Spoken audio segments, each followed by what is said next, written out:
My story today is connected to this wooden plaque which sits on the side of a shed in the churchyard at Polstead in the county of Suffolk, and is commemorating the death and burial of Marten, who was buried nearby from this spot, having been murdered in the Red Barn in Polstead itself. And the story has all the elements that one would expect to find from a good Bronte novel, which is quite interesting, of course, because the Brontes were active during the period that this crime had been committed, and no doubt their imaginations could have been fired by the events which took place here, which, if you believe, involves an alleged wicked squire and a poor innocent maiden who fell into his evil clutches. Or is it?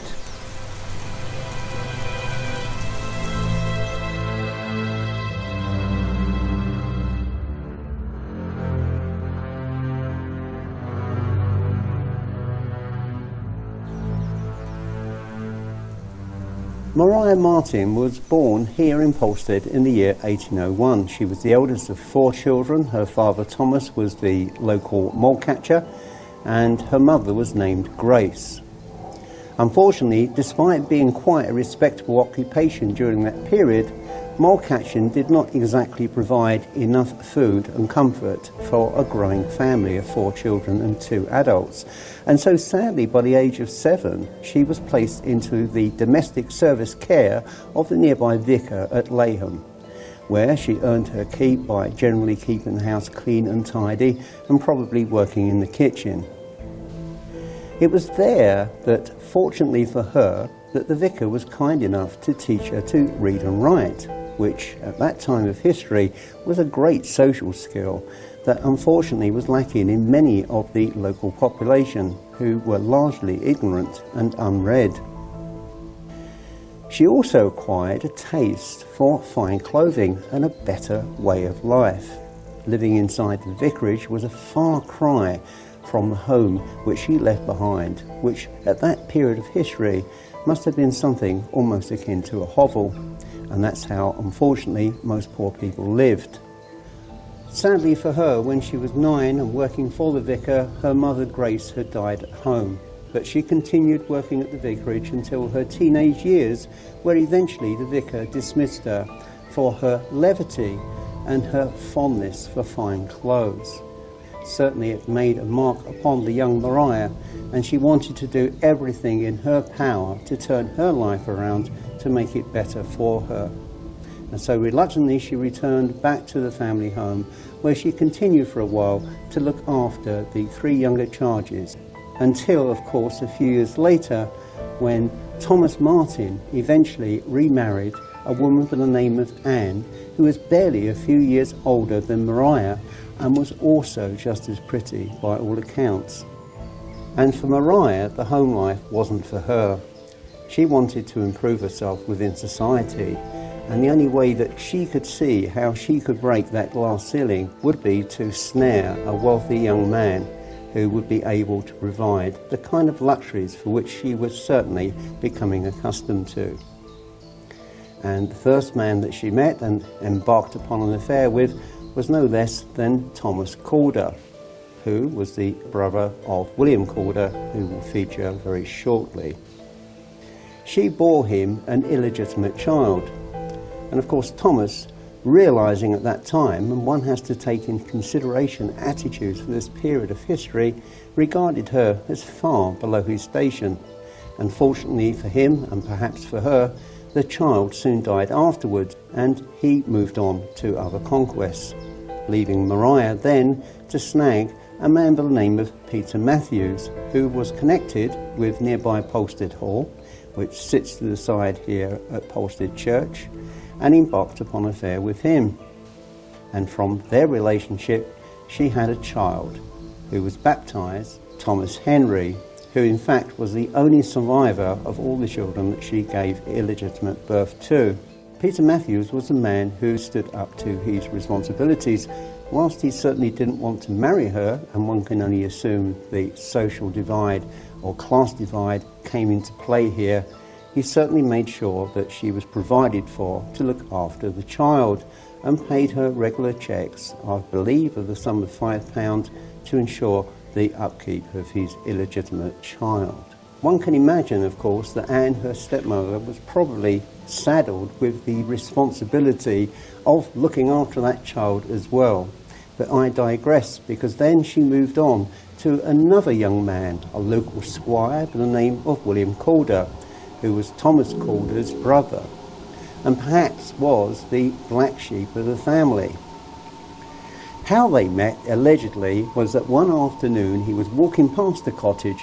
He espied Maria working in the cottage garden. They both exchanged smiles. She gave him a curtsy, and from that moment onwards, the inevitable conclusion of this act led to their affair together. But a little bit more firstly about William Calder himself. William Calder, the other player in this terrible saga, was born either in 1803 or 1804, depending on which account that you read. But one thing is for certain, he had an elder brother by the name of Thomas. His father was named John. Had a second eldest brother by the name of John, and him being third in line was followed by the youngest by the name of James. Certainly, as far as his father was concerned, he had a dislike for William, and so William, throughout his adolescent years, was much more closer to his mother than to any other member of his family. At school, he was nicknamed Foxy because he was a very sly and very deceptive and dishonest person. He would lie to people and he would keep information to himself. Nobody in his class group trusted him. At the age of 16, William Calder was brought back to work on the farm by his father. And certainly I can imagine that William Calder wasn't a person who felt he was cut out for a farming life, and especially when he was being paid a pittance of a wage as a farm labourer. But regardless, it was then that he had his first sexual conquest with a young lady who was engaged as a farm worker, working on picking peas. And it is said that after consummating the sexual act between him and her, he awarded her a mass of vegetables to take back to her own family. Because of the pittance of a wage that was being paid by his father, William Calder was obviously cash-strapped because he liked to spend whatever social time he had drinking at the Cock Inn in the village of Polstead on the Green, and of course socialising with the young ladies from the village, and that required cash. So he wasn't adverse to actually stealing from his father. On one occasion he stole his father's pigs and sold them to the man by the name of Balaam, as a result of which his father was forced to repay the money back to Balaam in order to get his pigs back. He also stole a cheque, I believe, for £97, but all this in Calder's mind was for a purpose, to provide for himself and his social life, which to him was far more important than the day-to-day runnings of a very busy farm. By this time, of course, his father had enough of William Calder and decided that he was to join the Merchant Navy and sent him off to London to sign up to become a young officer on board a ship, presumably going anywhere as long as it was far enough away from the village of Polstead and not to interfere with his father's day-to-day life routines. Fortunately, perhaps for him, he failed his eyesight test on a number of possible appointments and interviews and was turned down as a potential naval recruit, as a result of which he started to indulge more in the nightlife of London, which he greatly enjoyed, in the drinking and gambling dens and meeting all kinds of weird and wonderful people that are naturally attracted like moths to the light to these kind of places. It was during this time that he first caught sight of an alluring beauty by the name of Hannah Fandango, if you can believe that that was her surname. Allegedly the daughter of a ship's captain, and her mother apparently was a Creole Indian, which gave her a beautiful rich complexion and made her dark and mysterious, which in this period of history was certainly something very attractive to a lot of young people around London at that time. Hannah had actually left a girls' school where she was boarding at the age of 14 and had turned onto the London streets as a prostitute. Through this, she made a number of wealthy acquaintances, but she was soon spurned by them because of her licentious behaviour. She could not be trusted and she was an embarrassment. And as a result of which, she went back onto the streets as a common prostitute and also smuggling.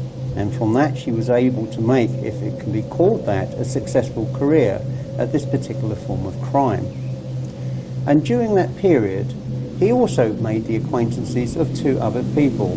One was a master poisoner and forger, a man by the name of Thomas Griffiths Wainwright, and a dark and shady character of low repute, a man by the name of Samuel Beauty Smith. Calder and Fandango entered into a very close and very committed sexual relationship. But like Fandango's previous dealings with other people, they were always short-lived and mostly amounted to how much cash they had in their pocket. And so Calder and Hannah Fandango were soon to part as lovers. But he did acquire a number of certain skills, such as card sharking, fraud and deception, which he put to good effect. But of course, in the long term, it wasn't enough to sustain his stay in London, and so reluctantly for him, he was forced to return back to the Calder farm. In April 1824, William Calder was back working on the farm. Having taken and eaten humble pie from his father, he was placed back on a peasant's wage as a labourer. He swore to attend church regularly and to work long hours and spend little time drinking or whoring from the Cocking public house. And this seemed to work for at least 2 years, and perhaps at that moment of history, the family breathed a sigh of relief that he had finally mended his ways. But of course, this was all a temporary stay, because William Calder was simply biding his time. Fortunately for William, in December of 1825, his father John finally expired from this world, and his two other brothers being invalided by tuberculosis, which was a persistent and common problem at that time of history, leaving the elder brother, Thomas, to run the farm. And in that regard, William was a willing lieutenant. But of course, like everything, this was not to last for much longer. And that change occurred in the year 1826, when he finally met Maria Marten. William, of course, was still socially aware of what his peers would say if he was caught having an affair with a common working girl such as Maria Marten, which would have been completely and utterly unacceptable to the social classes of that time. Very soon, both used to meet secretly at an old barn known as the Red Barn, which was situated 1 mile to the east of Maria's cottage. It was a fairly safe bet to meet there. The barn was regarded as haunted, and certainly nobody went there late at night. And so they had moments of intimacy together in the straw of the barn, where in September of that year she finally announced to William that she was pregnant. And you can imagine that this would have set a cold chill down his spine, because now he was faced with a responsibility, one that he could not easily walk away from, due to the fact that despite their secret liaisons, there were wagging tongues.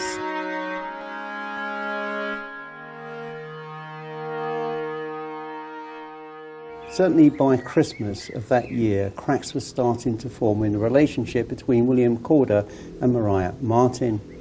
And that came to effect in the theft and encashment of a £5 cheque given to her by Peter Matthews as maintenance support for their young son. At first, William Calder utterly denied it, and it was only because of Peter Matthews employing a solicitor to actually trace through the system to where the cheque went that he was finally forced to admit his guilt. And of course, from that moment onwards, Maria knew that she had a hook onto William Calder, because during the Regency period, if you were found guilty of theft or fraud, you would either be executed or sent for a number of years to a penal colony in Australia, none of which appealed, of course, to William Calder. And so at that moment he was forced to eat humble pie with Maria, and of course to keep her on board in order for him to avoid any possible discomfort which may arise as a result of their relationship together. Sadly, by February the 23rd of the following year, further tragedy struck the Calder household. Thomas Calder actually drowned while taking a shortcut across the village pond to the house, and had fallen through the ice and had died in the cold and freezing water. And of course his two other brothers were still invalided by TB, and so he had control over the family farm and business, which must have been much to the shock and dismay of his mother, who was completely beside herself with grief.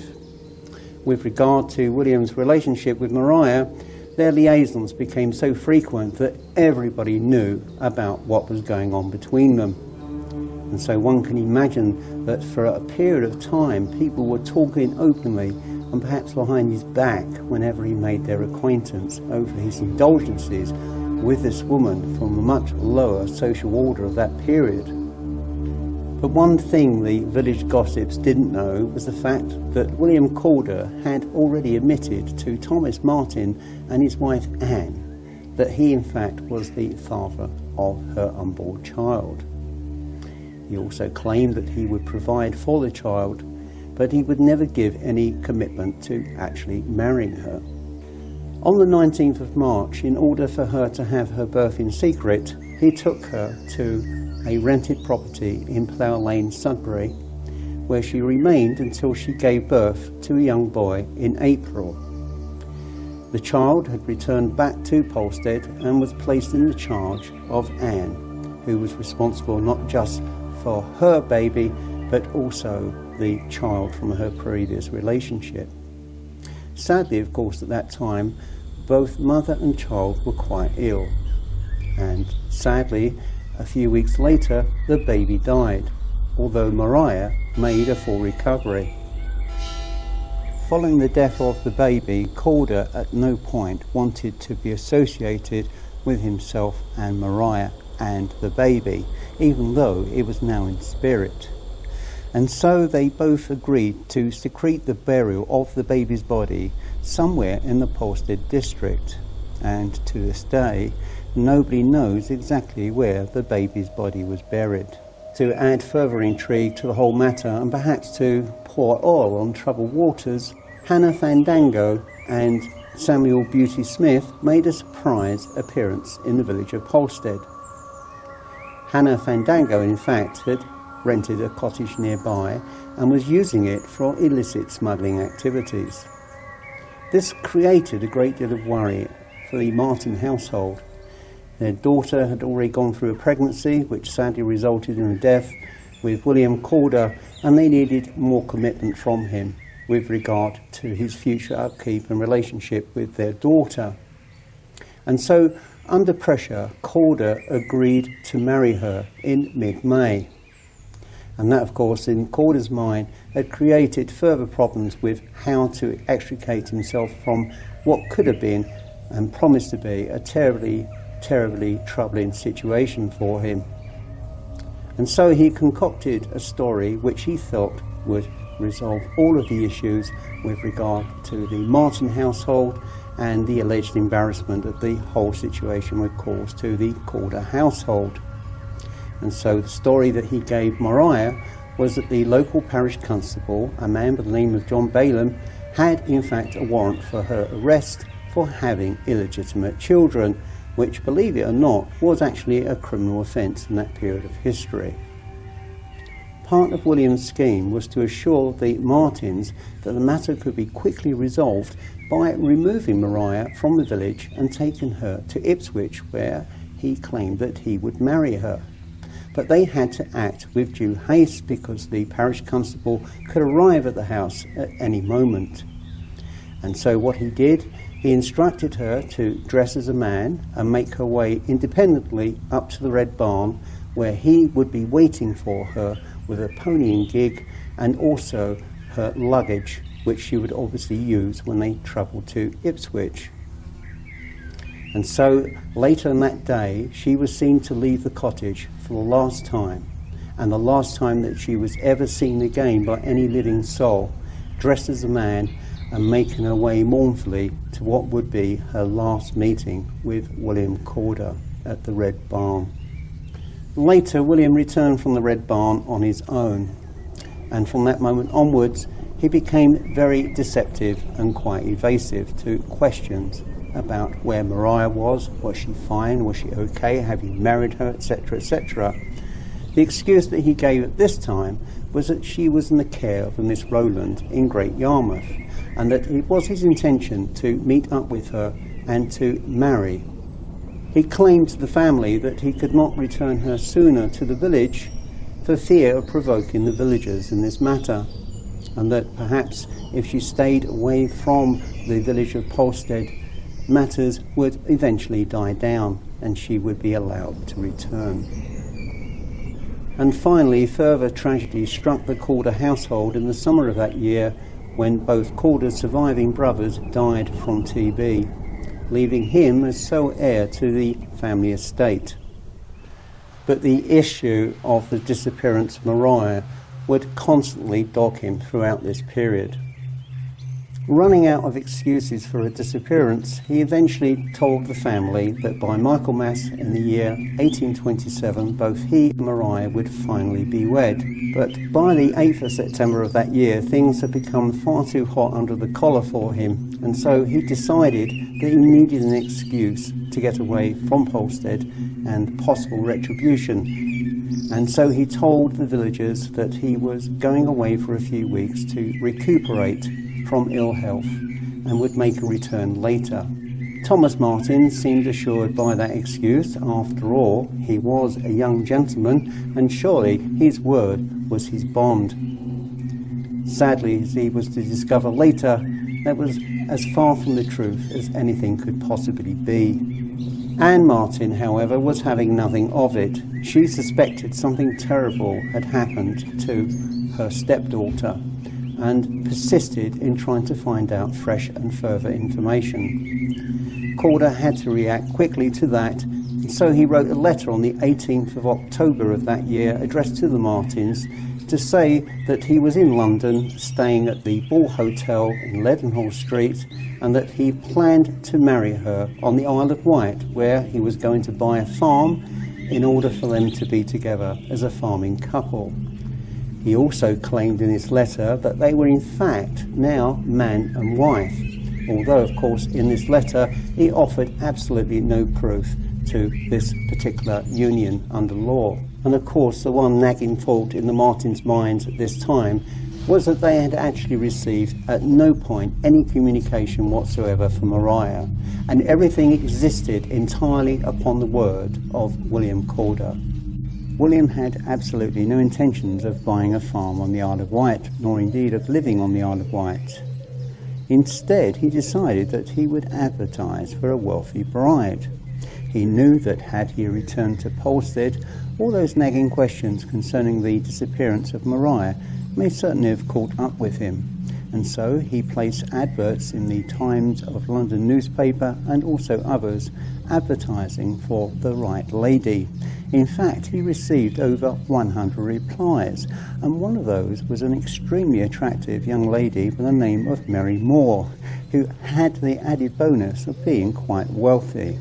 And so, after a short courtship, in November of 1827, they married and bought a property together, a rather spacious house in Ealing, West London, which they ran as a finishing school for young ladies.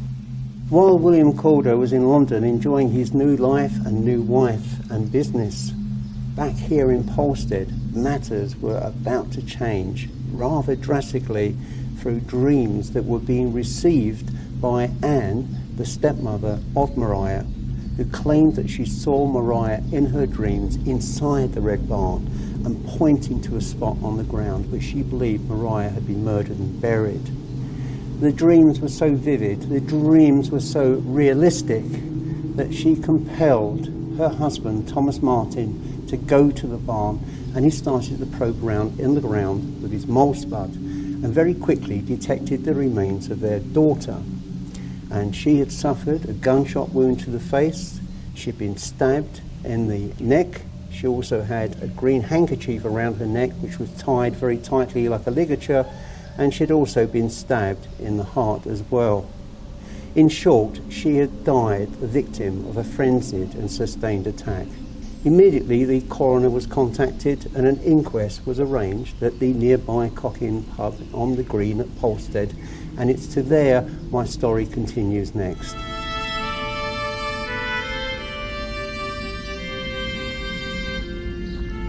I'm standing outside the premises of the Cock-Inn, which stands on the green in the centre of Polstead, which, following the discovery of Maria Marten's remains, was used for an inquest into her death, although I hasten to add, history has changed somewhat. The building that you see behind you today was not the Cock-Inn at this period of history. In fact, it is now a farmhouse which stands next door, as you can see here. But anyway, I digress. Her remains, such as they were identified by her sister Anne, and the appearance of a green handkerchief around her neck, which may have been used as a ligature, was also identified to be that to belong to Calder. Therefore, a warrant was issued for his arrest into this murder, and the local constable was then charged to find and locate him and bring him to book. And from there, my story continues onwards.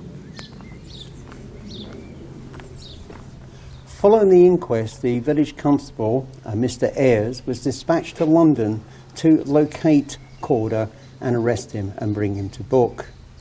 And in that regard, he employed a London constable, a man by the name of James Lee, who became famous in later years for the Spring Hill Jack saga, which is another mysterious story of the unknown, which even today defies logical explanation. But I digress. It was easy to find Calder through an address that a friend had for him, and so they went to the house and they discovered Calder sat inside in the kitchen area minuting an egg, and he appeared quite unconcerned by their presence. Once inside the property, he was arrested on suspicion of the murder of Maria Marten, and he was transferred back to Suffolk, to the town of Buries and Edmonds, where he was kept in prison at the Old Bury Jail, and for which he appeared before the local court, where he was charged on indictment with the following charges. Charge 1, shooting her with a pistol inflicting a mortal wound in the left side of the face. Charge 2, stabbing her with a sword on the left side of the body between the 5th and 6th ribs. Charge 3, by stabbing her with a sword on the right side of her face. Charge 4, by stabbing her on the right side of the neck. Charge 5, by putting and fastening a handkerchief about her neck and strangling her. Charge 6, by shooting her in the left side of the face. Charge 7, by throwing and pushing her into a hole dug in the floor of the barn and throwing a quantity of earth upon her, thereby suffocating her. Charge 8, by throwing her into a hole and burying her. Charge 9, by stabbing her in the left side and strangling her with a handkerchief conjointly. Charge 10, by all 4 wounds above mentioned, and by strangling her with a handkerchief and by suffocating her with earth conjointly.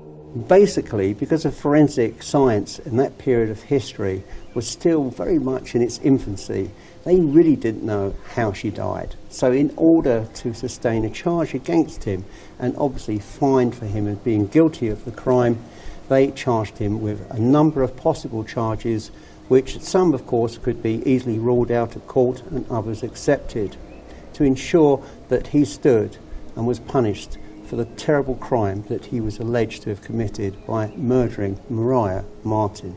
And now we need to travel over to the town of Bury St Edmunds, where I intend to visit Moyes Hall Museum, which has some spectacular exhibits very much connected to the William Calder trial.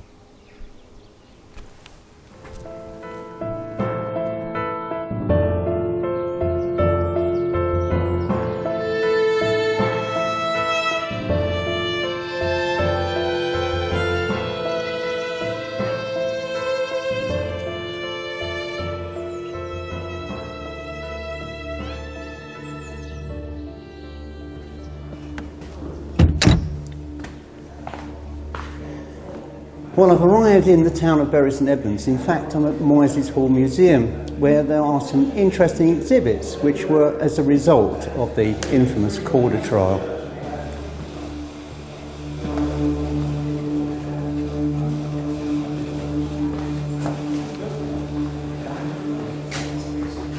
To be able to examine these exhibits in more detail, we need to go to a quiet back room at the side of the museum. Well, here we are in Bury St Edmunds and at the Moyses Hall Museum, where what is commonly known as the Corder relics are housed. And this is the town really most closely associated with Corder. He was tried here and indeed executed here. And therefore there's this strong connection with the town. The trial took place in August 1828. It was a fairly short trial. He actually, when still in the old jail at Bury St Edmunds, admitted committing the crime.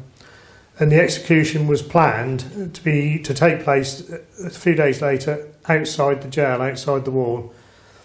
And part of the punishment in those days that the judge could award would be to have the body dissected after he was executed. And indeed, this is what happened, and resulted in relics that can be seen in this museum today.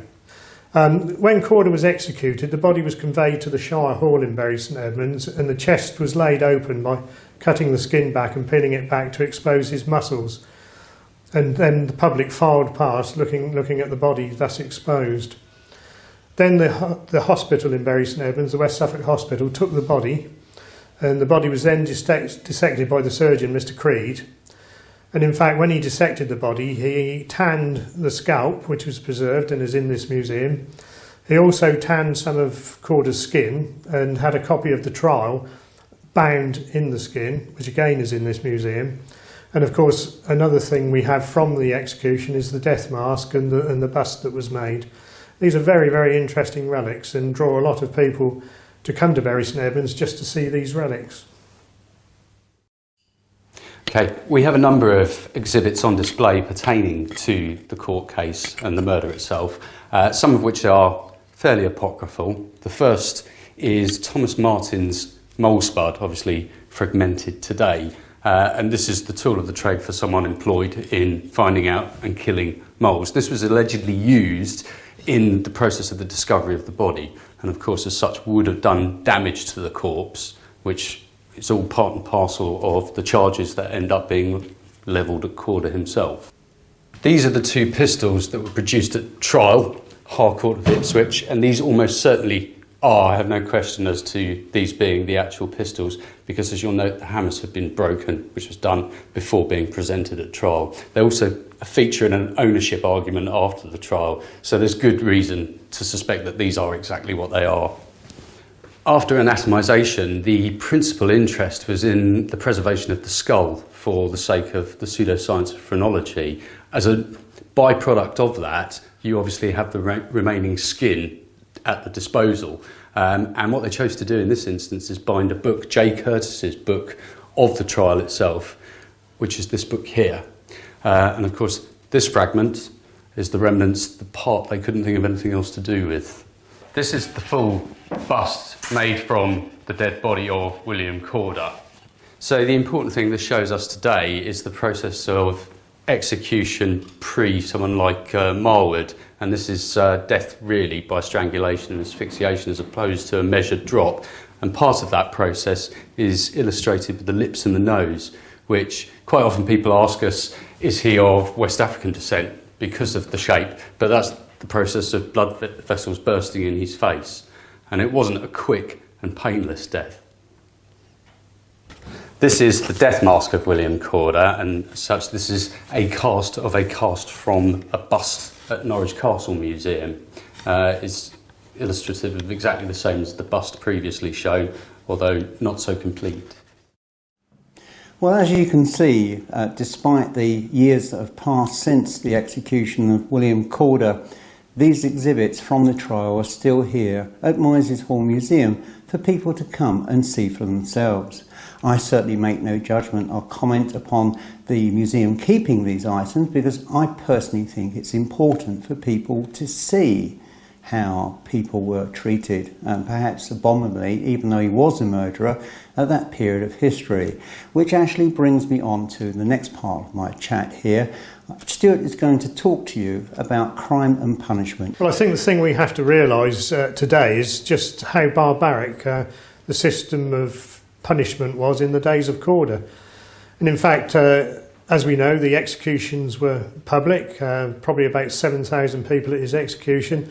It was almost a day's holiday for the family to go out and witness the execution of one of these miscreants. And the thinking, I believe, at the time was that it set an example. And it was more than barbaric, it was actually cruel, because they didn't have what later became known as the long drop, which developed in the 1870s. In those days, they had a very short drop. The platform would fall and the prisoner would hang, but he would be subject to a drop of about 2 feet, and it just didn't kill him. So he would strangle on the end of the rope, which was a quite slow and painful way to die. And in fact, in Corder's case, it's alleged that the executioner Foxon actually added his own weight to Corder's by hanging onto his legs to make him die more quickly. So it's something we couldn't even contemplate today. And in fact, the last execution in this country was back in 1964, and they did it privately inside the prison then. And it was quick. It was a long drop, the neck was broken, and the death was instant. And also they could add to the punishment, such as in Corder's case, by ordering that the body be dissected. And not so long before that, they had public gibbets. The person would be exhibited, he would be executed on a gallows. They would then erect a gibbet near to the scene of the crime and make an iron cage to house the body. They would cover it in tar or pitch to preserve it, and then it would be hung from the gibbet for all to see as a warning, and they would sometimes remain there for years until it all fell apart and dropped to the ground. And such was the case actually in Bury St Edmunds here, just outside Bury. We had a murder at Honington, and the body was displayed in a gibbet cage, which was actually dug up on the site of Honington Airfield when it was built in the 30s, and the skeleton was still inside the gibbet cage, and the cage is now on display in the museum here. So we can see that this was a much more barbaric age, and certainly the prisoner would pay for his sins in a very, very painful way. Another punishment that was meted out in those days was transportation to Australia, and nearly always murder would be a capital sentence, so the person would be executed. But in fact, they could also be transported, believe it or not, for murder if there were sort of mitigating circumstances surrounding the case. However, in Corder's case, there was absolutely no doubt that he committed the crime, and it was seen that that was the way to deal with him. But it wasn't just murder that you could die for in these days. They would actually execute people for burglary, for theft. And in fact, Corder had already committed a capital offence before ever he killed Maria Marten. He'd in fact stolen the cheque, the £5 cheque that Matthews had sent to Maria, and stealing the Royal Mail was an offence, a capital offence, for which he would have hanged anyway. Before we finish here today, Stuart took me on a wander around Polstead to a number of the locations which are mentioned in the story of William Corder and Maria Marten, which will give you some idea today of what these places actually look like and where they are in relationship to the village itself. Well, okay, here we are virtually in the middle of Polstead village, and the amazing thing is we know that if William Corder came back here today, he would still recognise it. And I mean, behind me here is the actual house that he lived in. This is the Corder family home, still known as Corder's house, and because they were quite big farmers in the area. Yes, and from Corder's house here we can easily walk across to the church, so we'll just take a short walk now.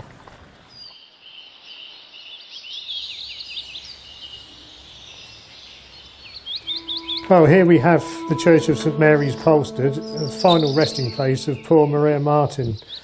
And of course, all the publicity that this case attracted. She was buried here in the churchyard. They erected a stone to her memory, but unfortunately souvenir hunters chipped away at it until the end nothing remained.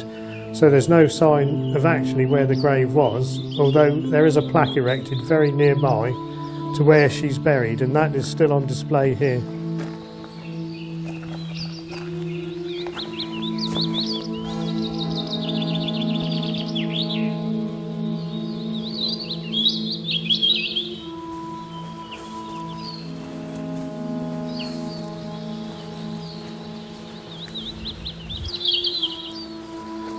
And here is the only memorial to Maria Marten, this wooden plaque on the shed wall.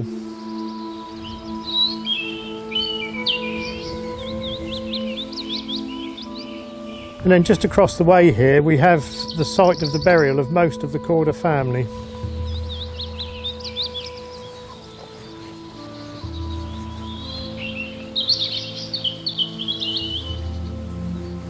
Of course, across to the left here you actually get another glimpse of Polstead Hall, which was the home of the Matthews family.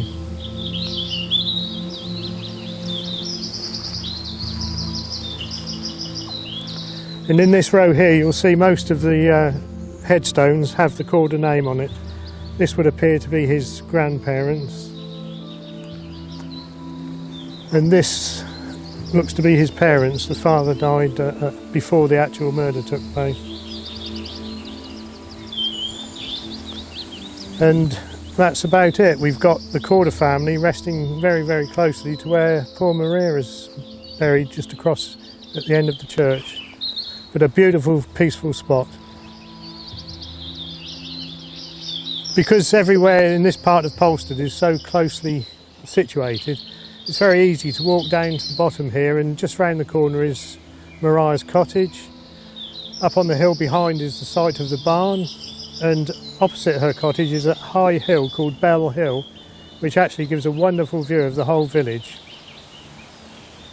Here we have the Martins' cottage. This is where Maria lived with her father, her stepmother and her other family, and it's not very far at all from the Red Barn, which is at the top of the hill behind the cottage.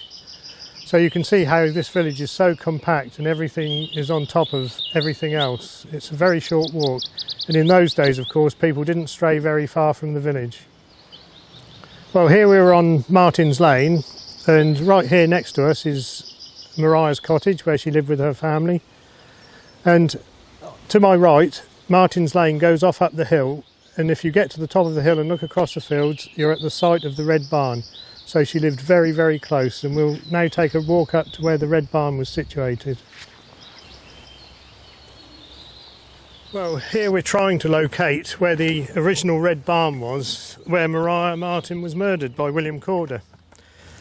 And as we step down here, looking to the left, I spot a red barn. Unfortunately, it's not the Red Barn. This is obviously, as you can see by its appearance, a modern barn. And the actual real red barn that we're interested in was on the hill behind here. And what we're going to do is take a walk up here to see if we can pinpoint the exact spot that the Red Barn stood on. It was destroyed by fire in 1842. And unfortunately no trace of it now remains, and it's always been very difficult to locate the exact spot. But I think if you look through here by this gate you'll see quite a panorama of the field, and to the right you can see a fence, and somewhere near the top of the hill there by that fence is where the actual Red Barn stood. And what a beautiful spot it is, a beautiful deepest Suffolk.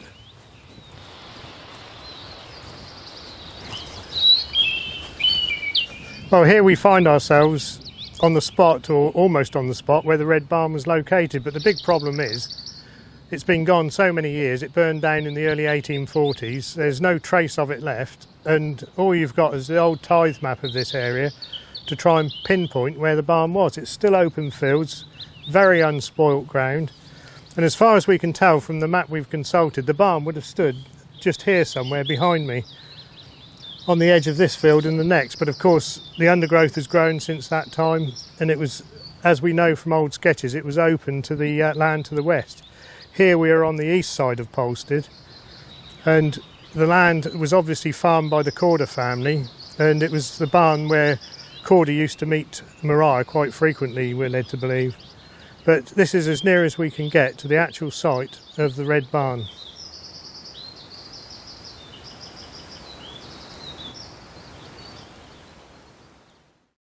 Well, that's the conclusion of my visit here today to Moyses Hall. It's certainly been interesting and perhaps shocking to be able to look at some of the exhibits which have been here for so many years appertaining to William Corder's trial. I'm especially grateful to Alex and also to Stuart for their input on the trial of William Calder. And my story today isn't quite yet finished. There are a number of ghostly legends attached to William Calder, which I intend to go through now.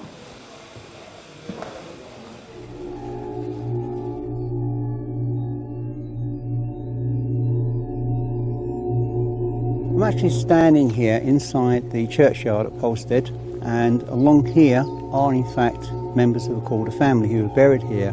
But what I want to touch on now actually concerns Calder himself.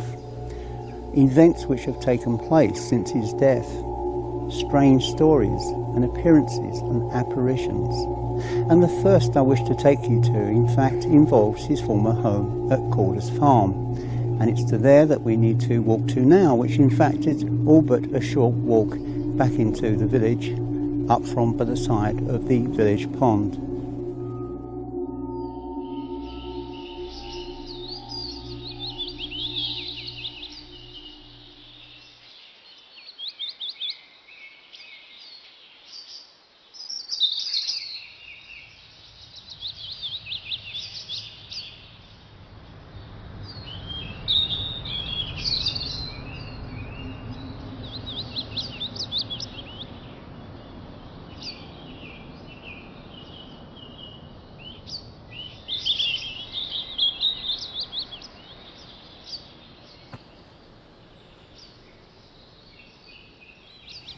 I'm actually standing outside the Calder family home, which has been seen as a fine 15th century timber-framed oak property infilled with lath and plaster, which even today still stands prominent within the curtilage of properties inside the village.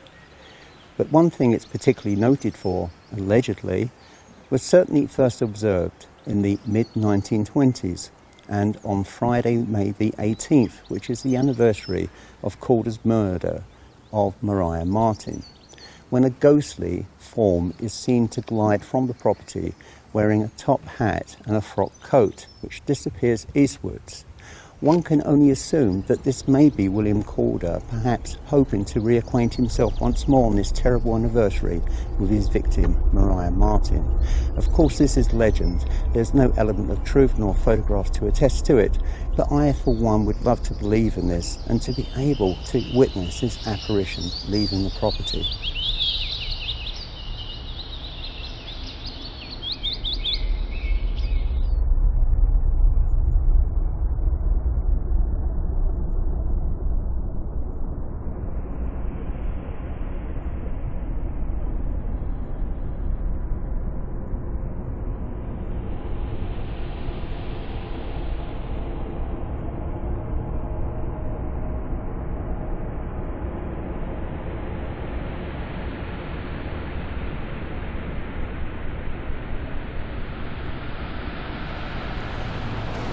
My next part of my story concerning William Calder, and indeed the last part concerning his ghost, is actually partly concerned with his place of incarceration, which is the former prison, as you can see over the back.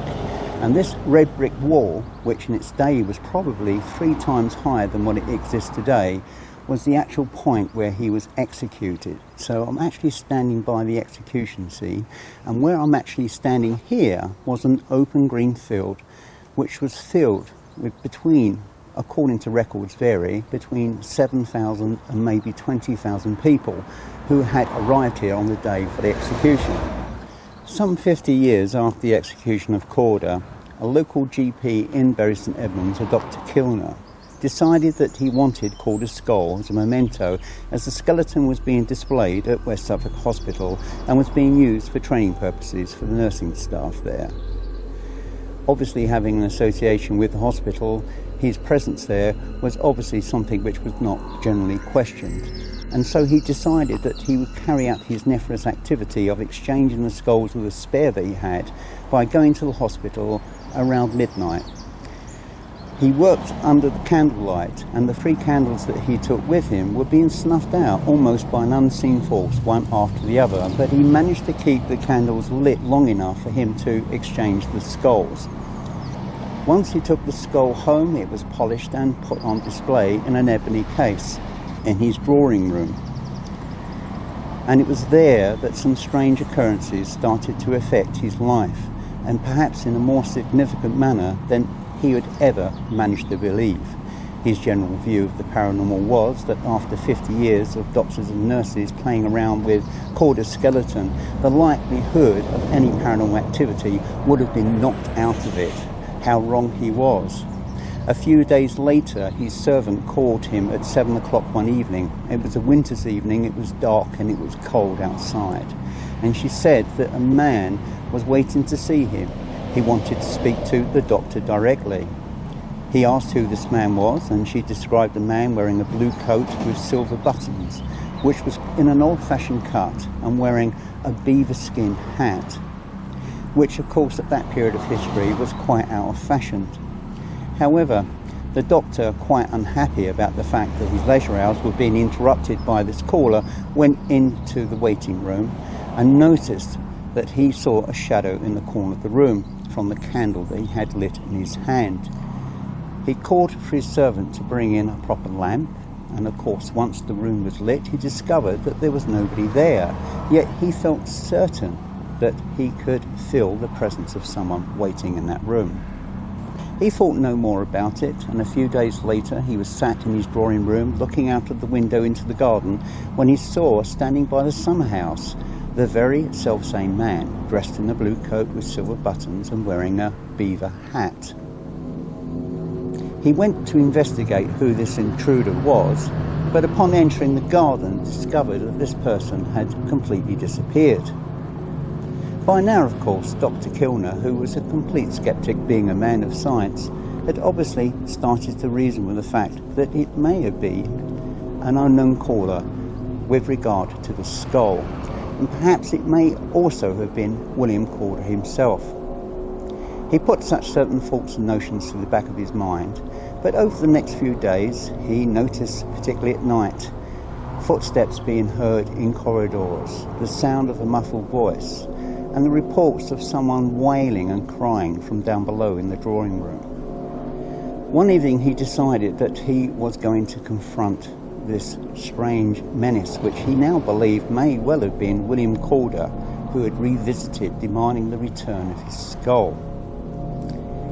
And so, in the dead of night, he lay in his bed with the bedroom door open to the landing and waited. Before long, he could hear movement outside. Was it on the landing or was it in the hallway? He listened more carefully, by which time he had placed himself into a tent made from his own bed clothes, and he was certain the noise was coming from down below. And so he lit a candle, held it over the banister, and saw below a hand covering a glass-faceted door handle which led to the drawing room. And the hand was white, but not attached to any body. This obviously disturbed the doctor, and so he stood there in wonderment as to what was going to happen next. The door opened and then it closed, and shortly afterwards there was a huge explosion which took place from down below. He rushed downstairs, opened the door, and discovered the skull sat there on its own, and the encased box absolutely shattered into 1,000 fragments and lying across the floor and everywhere inside the room. He then resolved that he was going to get rid of the skull and decided the best place to return it to without drawing attention to the fact that he had actually stolen it from the hospital would be by taking it back here to Corder's place of execution at the Old Bury Jail. And the actual prison house, which today is known as the Fort, was occupied by a close friend who agreed to take the skull off his hands. But their matters were not to end. Shortly afterwards, the owner was beset by a string of terrible misfortunes which almost brought him to the brink of bankruptcy. He realised that this skull was nothing short of bad luck and needed to get rid of it, and so he decided to take it to one of many of Bury's churchyards, where he paid a local gravedigger to carry out the Christian ceremony and bury the skull somewhere in this churchyard, which today, of course, we have no knowledge of its exact location. but it is said that if anyone should be digging around in a churchyard around Bury St Edmunds and discover a Japan case containing a skull, they would be well cautioned to leave well alone. Shortly afterwards, all of the misfortunes which had beset this particular man had completely disappeared, and so there ends a sorry tale concerning the skull of William Calder, and there of course ends my documentary on the Red Barn murder. I hope that you've enjoyed this presentation, and I also hope that you will subscribe to future videos that will be presented on this channel. Until the next time.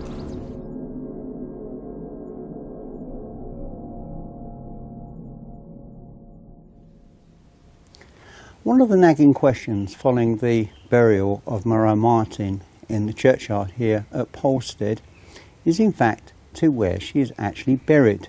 Although at the time they erected a headstone in commemoration of that, it was unfortunate that due to the notoriety of the Calder trial, thousands of souvenir hunters have descended on the cemetery in years past and have chipped away at the headstone, so it's completely disappeared. And the only point of reference that we have to where she may actually be buried is from a photograph taken in 1898, which shows a view from the side of the church tower looking out towards Polstead Hall, towards a perimeter wall and towards a cluster of headstones. Unfortunately, all those headstones have since disappeared, but one actually remains. And so using this as a yardstick, I need to draw a straight line running back towards the church wall. And roughly from the photograph, the small wooden cross which shows the alleged site of Mariah's grave would roughly be around here, which in fact rather ironically is next to a drain. So whoever put this drain in must have disturbed the remains of Mariah at some point. Anyway, but this is where I think that Mariah is actually buried. Of course, we're not going to be able to verify that short of taking bones for DNA, and then of course you've got to find living relatives to compare with. But I'm fairly sure Mariah is here, and I certainly hope that her remains lay in situ here for the remainder of time, so that she may in fact now find peace.